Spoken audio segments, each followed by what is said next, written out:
Marcus was sitting in his car in a Walmart parking lot, engine off, doors locked, a bottle of pills in his lap. He had already written the note. It was sitting on the passenger seat next to him, 3 sentences long, addressed to a daughter he hadn't spoken to in 2 years. He wasn't crying anymore. He says that was the scariest part. He was calm. He had made his decision, and in his mind, the world would honestly be better off without him in it. That's when someone knocked on his window.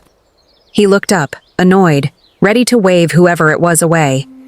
It was an older man he had never seen before in his life, standing there in the middle of a parking lot, looking directly at him like he'd been looking for him all day. Marcus rolled the window down just an inch, just enough to tell the man to leave him alone. And the stranger said 4 words that stopped him cold.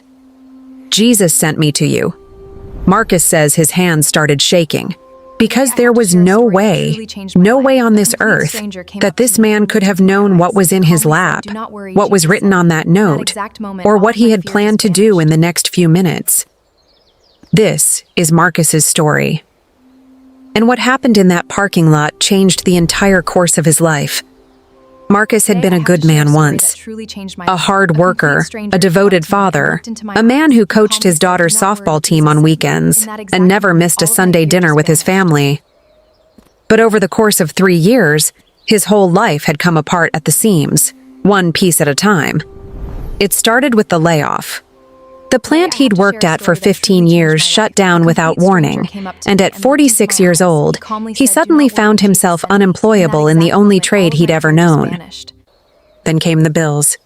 Then came the fights with his wife about money, fights that got louder and colder until one day she packed a bag and left, taking their daughter with her. Marcus tried to hold on. He really did. He picked up odd jobs, anything he could find. But the shame ate at him. The shame of not being able to provide, the shame of watching his daughter grow up through supervised visits and strained phone calls, the shame of looking in the mirror and not recognizing the broken man staring back. He started drinking to numb it. Then the drinking became something he couldn't control. He lost the odd jobs one by one. He lost the small apartment he'd been renting. For a while he was sleeping in his car, showering at a gym he could barely afford the membership for, telling himself every single day that tomorrow would be different. But tomorrow never was. The final blow came on a Tuesday afternoon when his daughter, now 16, sent him a text message that simply said, "Please stop trying to contact me. You're not the dad I remember anymore." He read it 4 times, sitting in his car outside a gas station, and something inside him just gave out, like a rope that had been fraying for years, finally snapping. He drove to that Walmart parking lot because it felt anonymous, forgettable, the kind of place where nobody would think twice about a man sitting alone in his car. He bought the pills inside, walked back out, sat down, and wrote the note. "I'm sorry. I love you both. I just don't have anything left to give." He set the pen down. He picked up the bottle. And that's when the knock came. Here's the part of the story Marcus says still gives him chills every time he tells it. He hadn't prayed in years. Not real prayer anyway. He'd stopped going to church after his marriage fell apart. Stopped believing that a God who supposedly loved him would let his whole life crumble the way it had. But sitting in that car, moments before the knock, in the silence right after he set the pen down, something happened that he can't fully explain. He says a single thought rose up in his mind, unbidden, almost like it wasn't even his own. It wasn't really a prayer in the traditional sense. It was more like a whisper of desperation escaping from somewhere deep inside him. "God, if you're real, if you're still there, please don't let this be the end." He says he didn't even mean it as a real prayer. It was more like a final exhausted thought before giving up completely. He wasn't expecting anything. He had stopped expecting anything from God a long time ago. And 3 seconds later, there was a knock on his window. The man standing outside his car looked ordinary. Maybe in his 60s, wearing a plain flannel shirt, kind eyes, nothing unusual about him at all. Marcus rolled the window down partway, his heart pounding, the pill bottle still sitting in his lap just out of the stranger's sight. "I need you to leave me alone," Marcus said, his voice shaking. The man didn't move. He just looked at Marcus with an expression of such deep, calm compassion that it startled him. And then he said it. Jesus sent me to you. I was driving home and I felt him tell me to stop right here, right now and talk to you. I don't know what you're going through, but I know you're not supposed to be alone right now. Marcus says the world seemed to stop turning for a moment. He stared at this stranger, this man he had never met, who had no possible way of knowing what was happening in that car, what was written on that note sitting right there on the passenger seat. His hands started shaking so badly he could barely hold on to the steering wheel. Tears he thought he had no more of came rushing out all at once. You don't understand, Marcus whispered. You don't understand what I was about to do. The man's eyes filled with tears too. I think I do, he said gently. And I think that's exactly why I'm standing here. He didn't lecture Marcus. He didn't quote a dozen Bible verses at him or tell him everything happens for a reason. He simply opened the car door, sat down in the passenger seat right next to that note and said, "Tell me everything. I've got nowhere else to be." For the next 2 hours in a Walmart parking lot, a complete stranger sat and listened to Marcus pour out 3 years of pain he had been carrying entirely alone. The job loss, the divorce, the drinking, the shame, the daughter who no longer wanted to know him.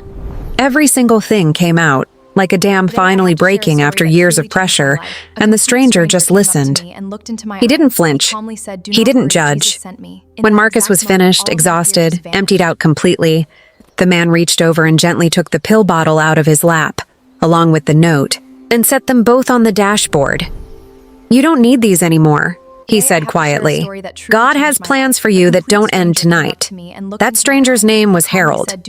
He drove Marcus to a nearby diner that night, bought him a hot meal, and sat with him until well past midnight. He gave him the number of a pastor he knew, a good man who ran a recovery ministry for people struggling with addiction. And then, before he left, he prayed over Marcus right there in that diner booth, a simple, honest prayer asking God to restore what had been broken and to give Marcus the strength to take one small step forward.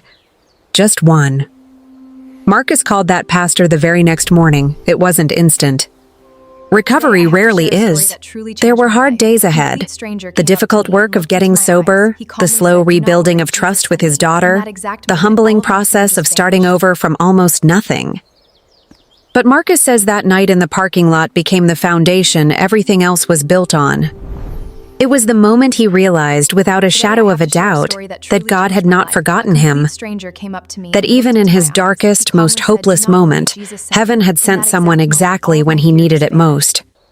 Marcus has been sober for over a year now. He attends that recovery ministry every single week, and these days, he's often the one sitting across from someone else in their own darkest moment, listening the way Harold once listened to him. His relationship with his daughter is slowly healing too. They talk on the phone every Sunday now. Last month, for the first time in 3 years, she called him just to say she missed him. Marcus still keeps that folded, unsent note in his wallet. Not as something dark, but as a reminder of exactly how close he came to the end, and exactly how fast God moved to meet him there. I used to think God only helped people who had it together, Marcus says, but that night taught me something different. He runs toward the people who are falling apart the fastest. Sometimes he just sends someone to knock on the window. Maybe you're watching this today, and somewhere inside you there's a version of that Walmart parking lot. Maybe you haven't reached the point Marcus reached that night, but you know what it feels like to sit in the dark, convinced that nobody would notice if you disappeared. Convinced that you've fallen too far, failed too many times, or wandered too long for God to still be looking for you. Marcus's story is proof that you are never as forgotten as you feel. Never as alone as the silence makes you believe. In the exact moment when he had nothing left, when he had given up completely, God moved. And he moved fast enough, and specifically enough, that there was no explanation left except a miracle. If you are in a season like that right now, please hear this. You are not too broken. You are not too far gone. You are not beyond reach. There is still a plan for your life, still a purpose waiting on the other side of this pain, even if you cannot see it from where you're standing. And if there is even the smallest whisper in your heart tonight, the smallest cry for help, even one you don't fully believe will be heard, say it anyway. Marcus didn't think his 3-second prayer would matter. He wasn't even sure he believed in anything anymore. But heaven heard him, and heaven answered before he even opened his eyes. He calmly said, "Do not worry, Jesus sent me." In that exact moment, all of my fear just vanished.